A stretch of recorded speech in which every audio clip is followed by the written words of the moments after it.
My name is Savannah Morgan, and this is my presentation on Burberry. A little background on Burberry. It got its start from Thomas Burberry, who was an apprentice draper back in 1856. His initial work started with coats, basically, winter coats specifically. He also invented gabardine, which is a breathable and waterproof fabric. So this kind of helped revolutionize raincoats in particular. And then he also went on to trademark the first ever trench coat, which is one of the mainstays of the Burberry brand still to this day. So what Burberry has done over the years from 1856 to the present is transform its company from, winter coat, kind of trench coat store to a full-on luxury brand. And a lot of consumers these days find Burberry to be sort of a functional luxury brand. So on this next slide here, you can see an infographic of basically, the brand was founded in 1856. There's Thomas Burberry. 1914, there's the trench coat. And then you can kind of see Burberry expands, becomes a global brand, and you can see how it kind of just takes off from there. If you look to the far bottom right of the slide, you can see how between 2006 and 2014, sales increased dramatically. So Burberry did a great job of kind of rounding out as a company. On this next slide here, you can see a word cloud of Burberry compared with other luxury fashion brands. And you can kind of see where it is there in the bottom right. And compared, Banana Republic's pretty big, Louis Vuitton's pretty big, J. Crew's pretty big, Michael Kors is pretty big, but other than those, it's right up there as the next biggest word, meaning, its relevance. So Burberry as a digital enterprise. Burberry has done a great job of kind of reinventing itself as an end-to-end digital enterprise, using big data and artificial intelligence, BI systems, all that. In particular, Burberry really wanted to boost sales and customer satisfaction. So one of the first things they did when looking to revamp on the digital side was their loyalty and reward programs.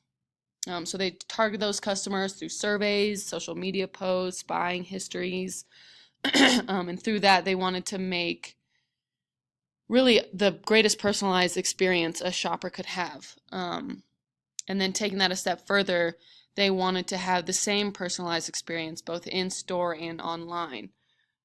So like in store, they have iPads or tablets that workers have that they can look up a customer on, and basically find, hey, this is, Savannah Morgan, and she just recently bought, this shirt, what goes well with this shirt, these pants, what goes well with this outfit, this bag.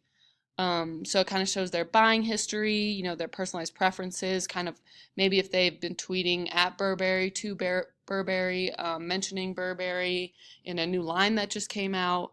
They can see all that information there. They can see how long that shopper has been, loyal to that store. They can see how many reward points they've earned. So just kind of a well-rounded thing that Burberry did to make the in-store and online experience as personalized as possible. Another great thing Burberry did was with the RFID tags, which are on products in their stores. And shoppers can use their smartphones or the Burberry app to learn more about those items. So scanning that item, you can see, oh, it was worn on this runway with this model. This is how it looks. This is how it's supposed to be worn. This is the style, the season, the fashion of that. So that just, another great way that they're using the digital world to enhance a shopper's experience. Another great thing Burberry's done is kind of being a pioneer or early adopter of some of the newer technologies. Wasn't afraid to go out and try, certain things that other companies or stores hadn't tried yet. For example, Snapchat's Snap Code feature. It allows customers to unlock information by scanning barcodes attached to the products in stores. So I think a lot of stores have that now, or they have geotags where you can take a snap and you kind of slide to a filter that has like Burberry written all over it or whatever, or whatever that's out there right now for the company. It's sort of like a on-screen filter. A lot of stores have that now, but Burberry was one of the first to pioneer that and actually try it out with its customers. Another great thing that Burberry did with its Apple Music channel, it was one of the first brands to launch a channel on Apple Music where it basically showcased musical talent, but those musicians, those singers, those bands were wearing Burberry products. So the aim of this was kind of to connect with its customers in more ways than just clothing, kind of a whole culture encompassing way to connect with customers. And then Burberry was actually able to take this a step further, and they actually started placing booths inside their stores, allowing customers to make their own personalized TV ads where they were filmed next to celebrities, or they could, try on Burberry's clothes and then make an ad in Burberry's products. So that's kind of a special way to interact that I think is unique that Burberry used. And then lastly, chatbots on Facebook. They actually used this for the first time last year at London's Fashion Week. And they used this to share information, share updates, of new products, of what was going on, where Burberry was in the London Fashion Week, because obviously there's a bunch of different shows going on, a bunch of different, fashion brands showing off their products. So they use that as a way to kind of connect and live updates, live connection with their customers. So, like I mentioned before, Burberry really emphasized making the customer experience, personalized, and I think it's seen here. Former CEO of Burberry, Angela Ahrens, saying, walking through our doors is just like walking through our website, and that was their goal, was to make it seamless, make it customer feel the same, whether they were in store or online. Here is a slide of Burberry's financial reporting. Currently, Burberry is worth 2.766 billion pounds. Important to note that. And then you can see the graph to the left. They have revenue, adjusted profit before tax, and net cash. So Burberry obviously doing, fairly well in that area. And then if you look to the right, there's some important KPIs that Burberry tracks, one of them being revenue growth, which measures the appeal of the Burberry brand to customers through all its sales and channels. You can see it has declined by 2%, and retail growth of 3% was offset by a decline in wholesale. And then below that, you can see adjusted retail and wholesale operating margin, which has decreased over the years from 17.8 to 15.9, with a slight increase from 2016 to 2017. But overall, I would say that they're doing a great job there. That's what you want that KPI to look like. On the next slide here, we have Burberry's balanced scorecard. So you can see there objectives, indicators, and targets for financial, customer, internal, and learning growth strategies. Financially, increased profits, always a want there. Increasing retail revenue by 10%. And an indicator of that could be to push accessories as a more affordable way of obtaining the brand. Which I think is important. Burberry is no longer just a trench coat store, nor is it just a clothing store. It does have accessories. It does have makeup. So I think, that's important to get that out there and kind of push the less expensive products to still make people feel like they're a part of the Burberry brand. Customer-wise, intensifying accessories, so kind of in that same thought process there. Just pushing the accessories, continued investment in product design, development, and marketing, and then growing in that accessories revenue.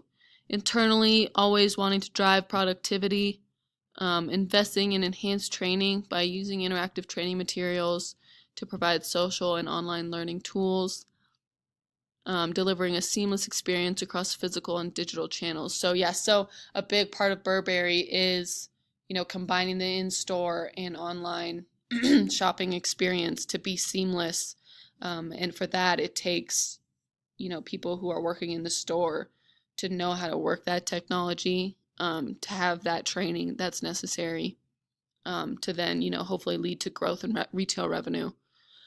And then lastly, learning and growth, pursue operational excellence. So one of the things that Burberry, I think, can improve on, and we'll touch on this later in the presentation, but is their operational excellence.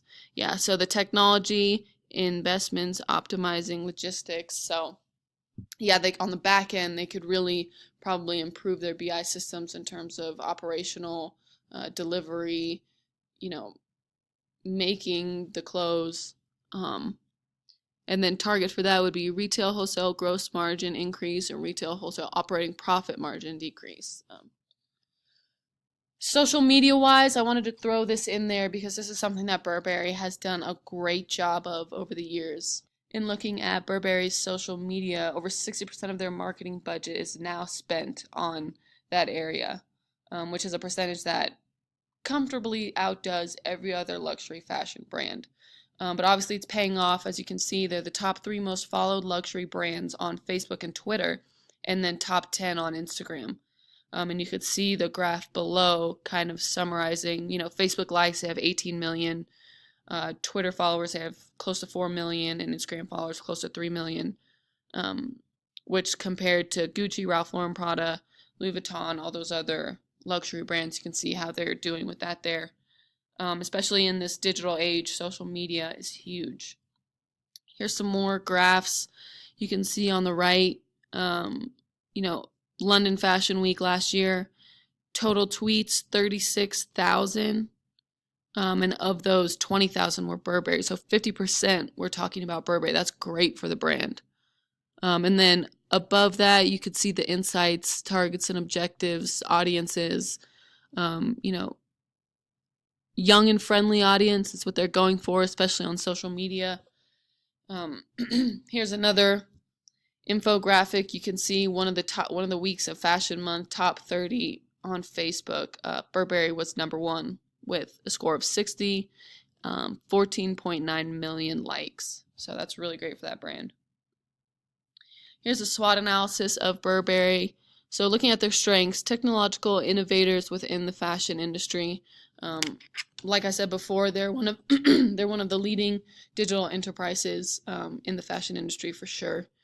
And then they have leadership focused on the value of BI systems. So the only way to get to the top is to have that C-level leadership really valuing BI systems, valuing that they need to be updated, that they need to be relevant, current, and then looking at the numbers that those BI systems are actually giving them and trying to improve the company based on those numbers, which I think Burberry does a great job of. Excuse me. And then they are leaders in the social media world, as we just went over. They have great engagement with the global community that they're involved with. Weaknesses, they are slow to implement new data systems to enhance the production of their products. So we talked about that a little bit already, but just again, the back end of enhancing the production line of their products, lowering costs, making it quicker, cheaper, yeah, all that good stuff. And then premium price range, while they reach a number of young consumers through social media, these young consumers might not have the funds to purchase these products. So again, similar to what we were talking about before, just kind of pushing maybe accessories, makeup, other products of the brand besides just the most expensive, handbags that are $10,000 or, the classic trench coat that's like $3,000 or something. Externally, opportunities they have are to obtain a BI system that can enhance production and limit fraud. Obviously, being one of the most, predominant luxury brands out there, they do have an issue with counterfeiting. People are always trying to counterfeit their brands. So just I would say, getting a BI production system that can handle certain types of fraud like counterfeit.